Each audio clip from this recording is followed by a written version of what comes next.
الحمد للہ رب العالمین والصلاة والسلام علی رسولہ الکریم وعلی آلہ واصحابہ اجمعین الی یوم الدین۔ فاعوذ باللہ من الشیطان الرجیم، بسم اللہ الرحمن الرحیم۔ والارض مددناها والقینا فیہا رواسی وانبتنا فیہا من کل شیء موزون وجعلنا لكم فيها معايش ومن لستم له برازقين وإن من شيء إلا عندنا خزائنه وما ننزله إلا بقدر معلوم وأرسلنا الرياح لواقح فأنزلنا من السماء ماء فأسقيناكم وما أنتم له بخازنين وَإِنَّا لَنَحْنُ نُحْيِي وَنُمِيتُ وَنَحْنُ الْوَارِثُونَ۔ صدق اللہ العظیم۔ بزرگوں اور دوستو، یہ جان کر بہت خوشی ہوئی کہ جماعت اسلامی ہند حلقہ مہاراشٹر کی جانب سے ایک خصوصی مہم، ایک کیمپین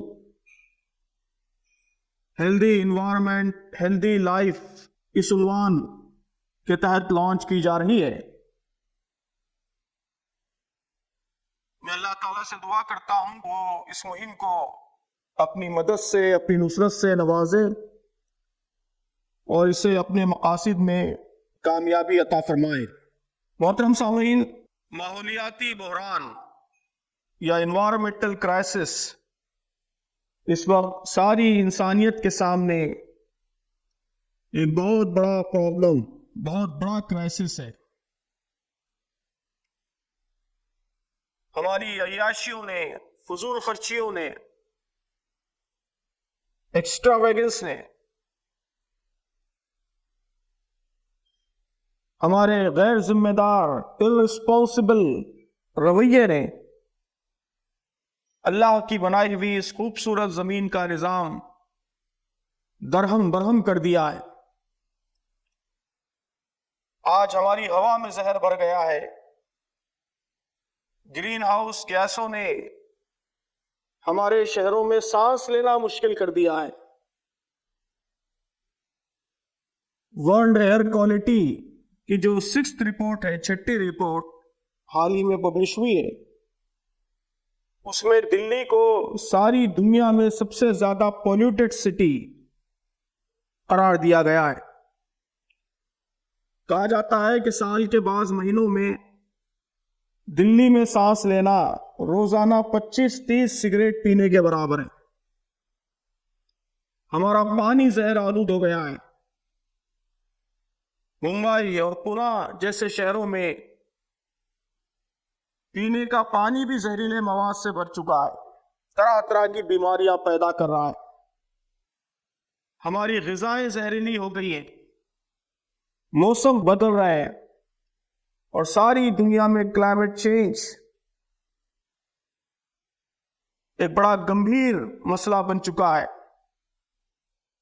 آپ نے خبروں میں پڑھا ہوگا کہ اس سال دلی کا ٹیمپریچر 50 ڈگری سے ایکسیڈ کر گیا تھا۔ بامبے جیسے کوسٹل سٹی میں بھی اس سال ٹیمپریچر 40 ڈگری سے تجاوز کر گیا تھا۔ ملک کے کئی شہروں میں، جن میں مہاراشٹر کے کئی علاقے بھی شامل ہیں، گزشتہ مہینے گویا آگ برستی رہی، جنگلات سوکھ رہے ہیں، 1 لاکھ کے قریب اسپیسیز یعنی حیوانات کی اور نباتات کی نسلیں وہ خاتمے کے در پر ہے، ایکسٹنکشن کے در پر ہے۔ مہاراشٹر کے جو ویسٹرن گھاٹس ہیں وہ بے شمار انواع کی یعنی اینیمل اور پلانٹ اسپیسیز کے مراکز ہیں۔ اس لیے یونیسکو نے اسے ورلڈ ہیریٹیج سائٹ قرار دیا ہے۔ کہا جا رہا ہے کہ وہاں سے کئی حیوانات اور کئی نباتات کی انواع آج دن ختم ہو رہی ہیں۔ گلیشیئر پگھل رہے، اس کی وجہ سے سمندر کی جو بڑھتی ہوئی سطح ہے اس کا جو بڑھتا ہوا لیول ہے وہ کئی شہروں کو فنا کے گھاٹ اتار سکتا ہے۔ کہا جا رہا ہے کہ ایسی صورتحال رہی تو اگلے 25-30 سالوں میں بامبے شہر کا بڑا حصہ سمندر میں ڈوب جائے گا۔ موسموں کی تبدیلی ہماری ہیلتھ پر، ہمارے ایگریکلچر پر اور لاکھوں جانداروں کی زندگیوں پر خطرناک اثرات ڈال رہی ہیں۔ اگلے 5-7 سالوں میں کہا جا رہا ہے کہ تقریباً 20 کروڑ لوگوں کو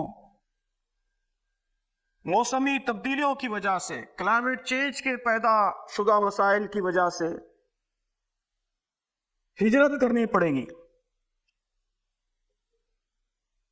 کلائمیٹ ریفیوجیز، یہ بالکل نئی چیز ابھر رہی ہے، کلائمیٹ ریفیوجیز، اور کہا جا رہا ہے کہ بہت جلد کلائمیٹ ریفیوجیز یہ وار ریفیوجیز سے بڑا مسئلہ بن جائیں گے۔ تو دوستوں، دنیا کے سامنے یہ خطرے کی بہت ہی سیریس گھنٹی، اس مسئلے کو حل نہیں کیا گیا تو پوری بنی ہوئے انسان، ہیومن ریس، وہ اجتماعی خودکشی کر لے گی۔ آپ غور فرمائیں کہ یہ مسئلہ کیوں پیدا ہوا۔ یہ مسئلہ اس لیے پیدا ہوا کہ اللہ تبارک و تعالیٰ نے اس کائنات میں ہر طرح کے ریسورسز ہمارے لیے مہیا کر دیے تھے، لیکن اپنی ہوس کی وجہ سے،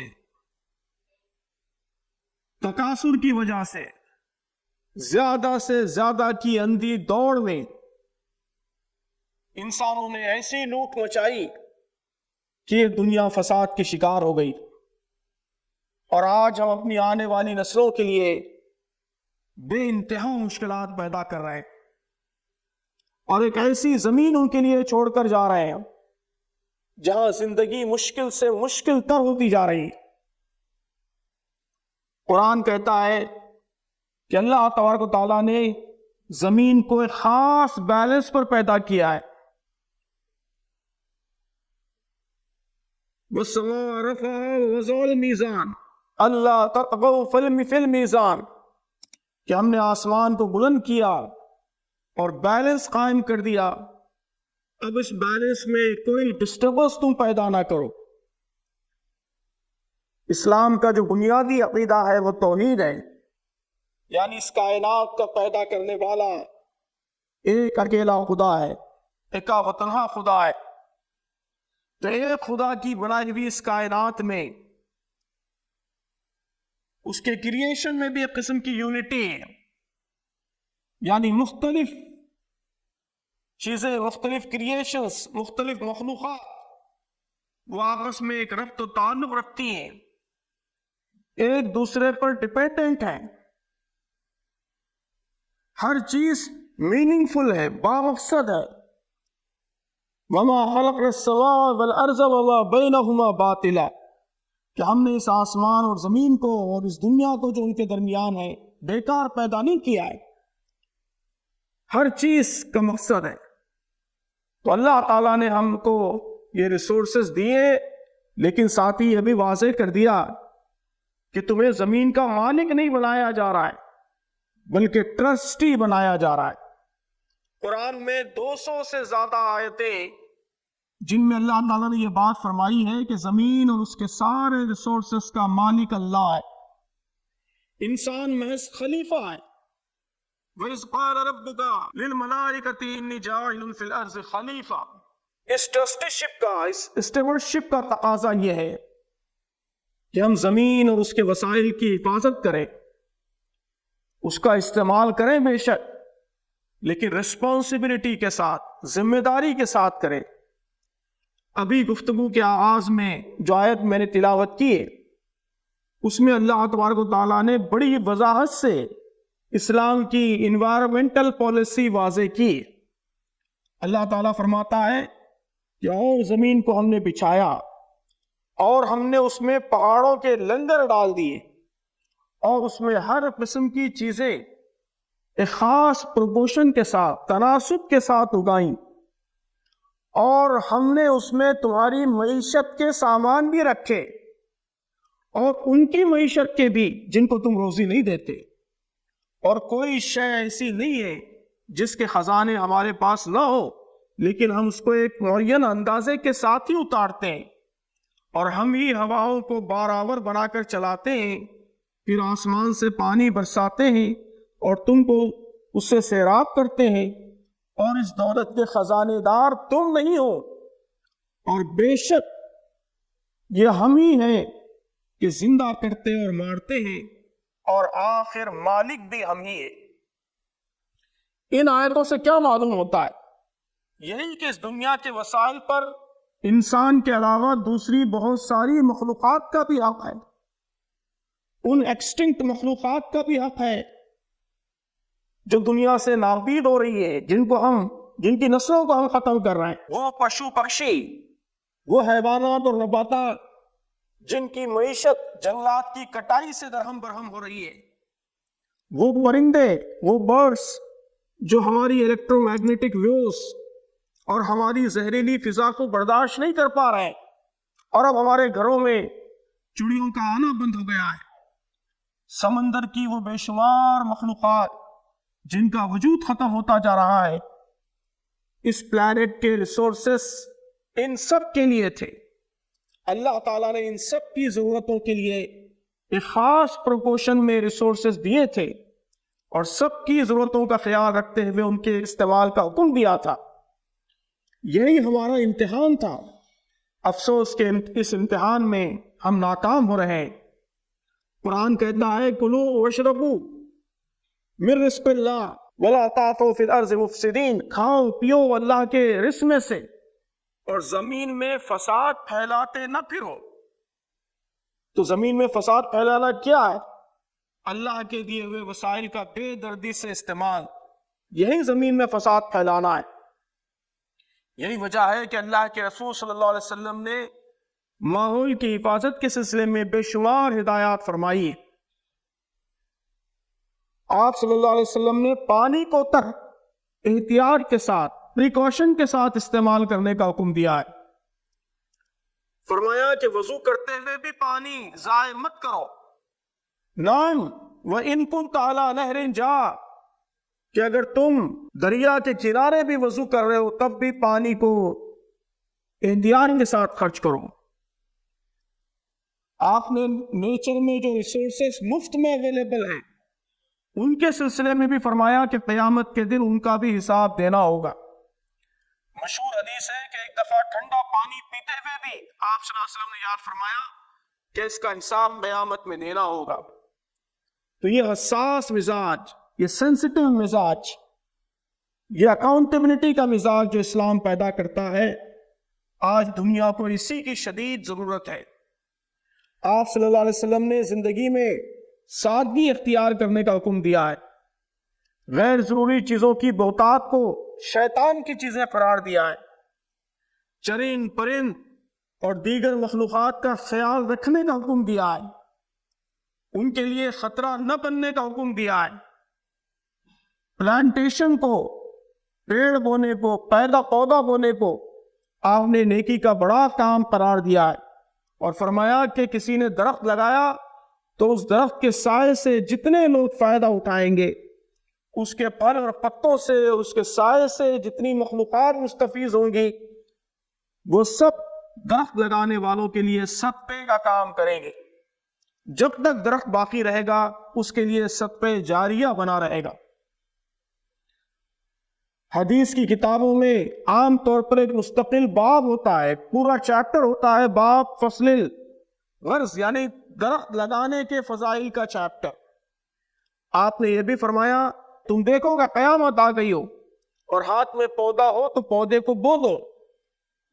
تو زندگی کی سادگی، سمپلسٹی، ریسورسز کے استعمال میں احتیاط، اللہ کی مخلوق کے ساتھ اچھا سلوک، ان کا خیال، اور خود کو ریسورسز کا ٹرسٹی سمجھنا، امین سمجھنا، ہر نعمت کے سلسلے میں، نیچرل ریسورسز کے استعمال کے سلسلے میں بھی خود کو جواب دہ اور اکاؤنٹیبل سمجھنا، درخت لگانا، زیادہ سے زیادہ ایسے کام کرنا جن سے انسانوں اور دیگر مخلوقات کے لیے آسانی پیدا ہو، یہ سارے رویے اسلام پیدا کرتا ہے۔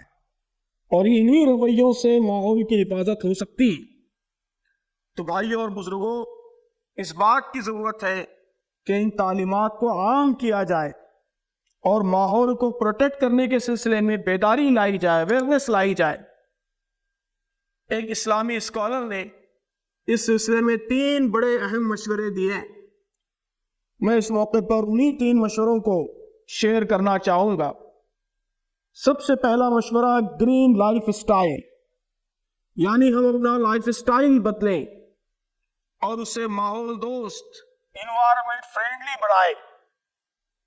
مسجدوں سے شروع کریں. ہماری مسجدیں گرین مسجدیں ہوں، جہاں پانی اور الیکٹریسٹی کم سے کم ویسٹ ہوتے ہو. اگر کھلی جگہ ہو تو وہ ہری بھری ہو. نماز پڑھنے والے وہاں خود درخت لگائیں، اس کی نگہبانی کریں. ہمارے محلے، ہماری کالونیاں گرین محلے ہوں، ہمارے گھر گرین گھر ہوں، ہمارے کچن گرین کچن ہوں، جہاں کھانا ضائع نہ ہوتا ہو. ہر وہ چیز جو دوبارہ استعمال ہو سکتی ہو، ری یوز ہو سکتی ہو، وہ ری یوز کی جائے، دوبارہ استعمال کی جائے. جو ریسائیکل ہو سکتی ہو وہ ریسائیکل کی جائے. اور جن چیزوں کا استعمال کم کیا جا سکتا ہو، ریڈیوس کیا جا سکتا ہو، اسے کم کیا جائے. تو ری یوز، ریسائیکل، ریڈیوس، یہ ریڈیوس، ری یوز اور ریسائیکل کا فارمولا یہ عین اسلامی تعلیم کا تقاضا ہے. اسے زیادہ سے زیادہ عام کیا جائے. تو یہ پہلی چیز ہے گرین لائف اسٹائل. دوسری چیز جو انہوں نے کہی ہے گرین اشتہار. اس کا مطلب یہ ہے کہ ماحول کو بچانے کے لیے، اس کو پروٹیکٹ کرنے کے لیے ہم نئے طریقے ڈھونڈیں، نئی چیزیں انوینٹ کریں، انوویشن سے کام لیں. ہمارے نوجوان انجینئرز ہر میدان میں گرین ٹیکنالوجیز کو عام کریں. ہماری خواتین کھانے پکانے کے اور گھر داری کے، خانہ داری کے ایسے میتھڈز، ایسے طریقے ڈھونڈیں جن سے کم ریسورسز کا استعمال اور ماحول کا تحفظ ہو سکے. ہمارے آرکیٹیکٹس وہ گرین بلڈنگز ڈیزائن کریں، اس کا شعور عام کریں. سولار انرجی کا استعمال بڑھائیں. ہمارے نوجوان ماحول کے تحفظ کے انوکھے طریقے، انوویٹو طریقے ڈھونڈیں. ہماری تنظیمیں اور تحریکیں بیداری لانے کے سلسلے میں انوویشن سے کام لیں اور نت نئے طریقوں سے عورتوں کو، مردوں کو، بوڑھوں کو، بچوں کو، سب کو بیدار کریں. تو یہ دوسرا مشورہ ہے، گرین اشتہار یا گرین انوویشن. تیسرا مشورہ ہے گرین ایکٹیویزم یا گرین جہاد. اس کا مطلب ہے کہ ہم ماحول کے تحفظ کے لیے ایکٹیو موومنٹ شروع کریں، اس کام میں پیش رہیں. ہمارے بزرگ اس میں اپنا رول ادا کریں. ماحول کے تحفظ کے لیے لوگوں کے رویوں کی نگرانی کریں. ریٹائرڈ بزرگ خاص طور پر اس کام کے لیے اپنا وقت لگائیں. ہماری خواتین تحریک چلائیں، خواتین کے اندر بیداری لائیں. ہمارے نوجوان طرح کے پروجیکٹس ٹیک اپ کریں. ہمارے چھوٹے بچے بھی بجلی کو بچانے میں، پانی کو بچانے میں، پلانٹس کو بچانے میں، ان سب میں اپنا کردار ادا کریں. تو بھائیوں اور بہنوں، ہم خیر امت ہیں، اللہ کی خلافت کا، اس کی نیابت کا شعور رکھتے ہیں، اپنے آپ کو ٹرسٹی سمجھتے ہیں. تو سب سے زیادہ ہماری ذمہ داری ہے کہ ہم ماحول کے سب سے بڑے محافظ اور تحفظ ماحول کی تحریک کے علمبردار بن کر، اس کے سب سے بڑے چیمپئن بن کر ابھریں. ماحول کا تحفظ یہ اللہ کی بنائی ہوئی اس خوبصورت دنیا میں جتنی مخلوقات موجود ہیں، ان تمام مخلوقات کا حق ہے، ان کا رائٹ ہے. ہماری آنے والی نسلوں کا حق ہے، ہمارے آنے والی جنریشنز کا، آنے والی نسلوں کا یہ حق ہے کہ ان کو پاک صاف ہوا، پاک صاف پانی اور اچھا ماحول ملے. اس وقت پہلے ہی فضا اور پانی زہر سے بھر گئے ہیں. اگر یہ سلسلہ یوں ہی جاری رہا تو ہم اپنے بچوں کے لیے ایک بھیانک جہنم چھوڑ کر جائیں گے اور خدا کے سامنے بہت بڑے مجرم بن کر، بھیانک لٹیرے بن کر پیش ہوں گے۔ آئیے اس مہم میں ہم سب بڑھ چڑھ کر حصہ لیں اور لوگوں کے رویوں کو بدلنے میں، ماحول دوست بنانے میں اپنا بھرپور کردار ادا کریں۔ مجھے امید ہے کہ یہ مہم ضرور ان مقاصد کو حاصل کرنے کی سمت ٹھوس پیش رفت کرے گی۔ اللہ تعالیٰ اس کی توفیق عطا فرمائے، آمین۔ والسلام علیکم ورحمۃ اللہ۔